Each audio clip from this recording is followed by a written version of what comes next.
Salve a tutti amici e benvenuti. Se il video che state guardando dovesse piacervi e portarvi a conoscenza di qualcosa di nuovo e che riterrete interessante, lasciatemi un bel like ed iscrivetevi al mio canale, qualora non l'aveste già fatto. Bene, ed ora, prima di cominciare, vediamo la sigla!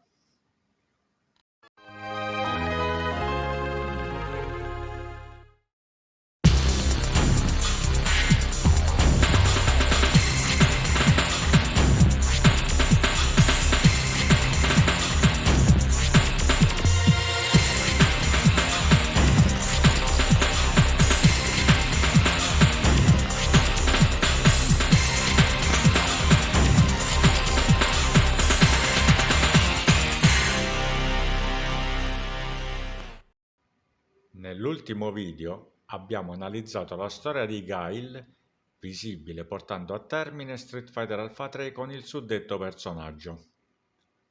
Nel suo finale, di cui in questo video vi mostro solo alcune immagini, abbiamo visto Charlie immobilizzare Bison, per dare a Guile il tempo di mettersi in salvo e così sfuggire alla tremenda esplosione che si sarebbe verificata di lì a poco.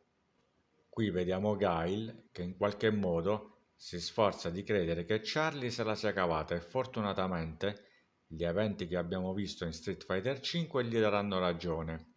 Ma andiamo con ordine.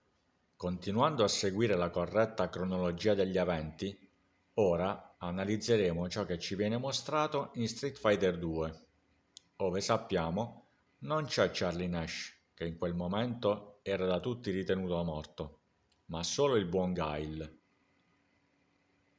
Al termine di questo torneo, dopo aver sconfitto Bison, Guile si prepara a sferrargli il colpo di grazia per vendicare la morte di Charlie, ma proprio un istante prima che lo facesse sopraggiungono sua moglie Giulia, Jane nella versione di Street Fighter 2 in mio possesso, e sua figlia Amy, che lo faranno riflettere sul fatto che, se uccidesse Bison, non riporterebbe in vita Charlie, il quale, lo ripeto, a questo punto della storia era da tutti ritenuto morto, e che anche lui si macchierebbe solo di omicidio, diventando in un certo senso come Bison.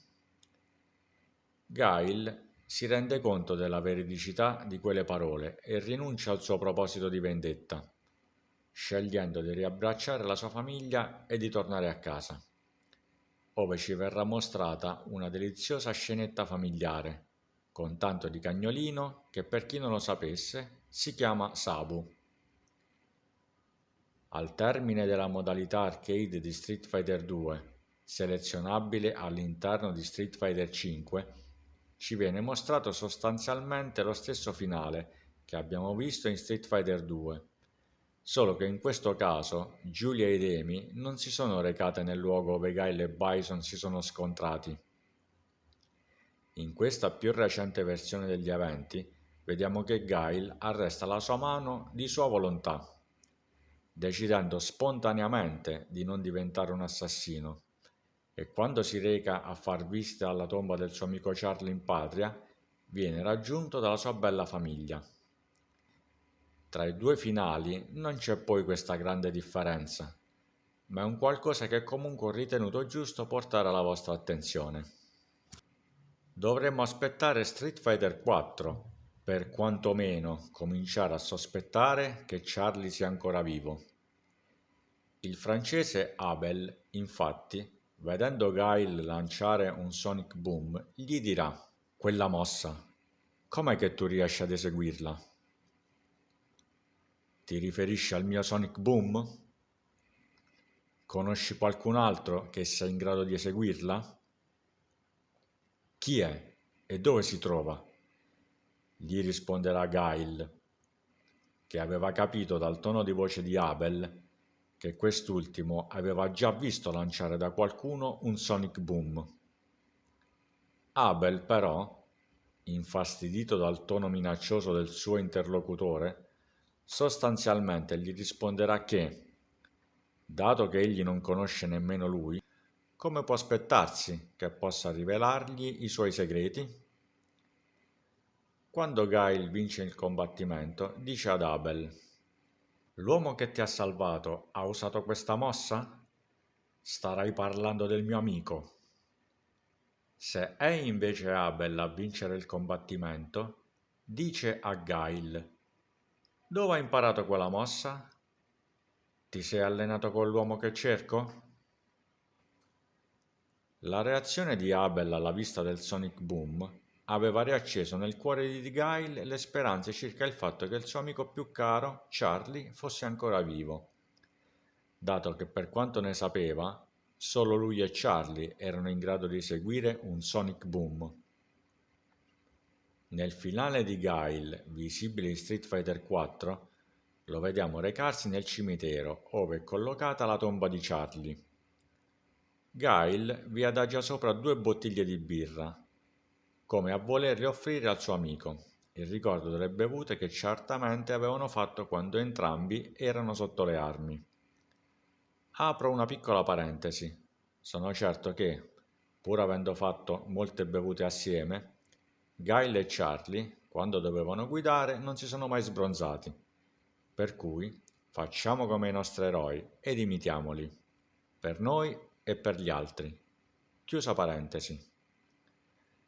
Guile ripensa ad alcuni momenti trascorsi insieme a Charlie e dopo quello che ritiene il tempo necessario, si volta e va via. Sono certo che in quel momento Guile ha certamente ripensato alle parole di Abel e ha sperato con tutte le sue forze che il suo più caro amico fosse in realtà ancora vivo. Sospetto che si rivelerà fondato perché Charlie Nash entrerà a far parte del roster di Street Fighter V. Bene, per oggi finiamo qui. Continueremo a parlare di Guile e di Charlie Nash la prossima volta, dato che le cose da dire su di loro sono davvero tante. Io nel frattempo vi invito a lasciarmi un bel like, ad iscrivervi al mio canale e ad attivare la campanella. Aiuta il mio canale a crescere, amico. Tra amanti di Street Fighter dobbiamo essere solidali. Condividete questo video con i vostri amici amanti di Street Fighter, di Guile e di Charlie Nash, che sono davvero tanti. Io per ora vi saluto e vi rimando alla prossima. Passo e chiudo.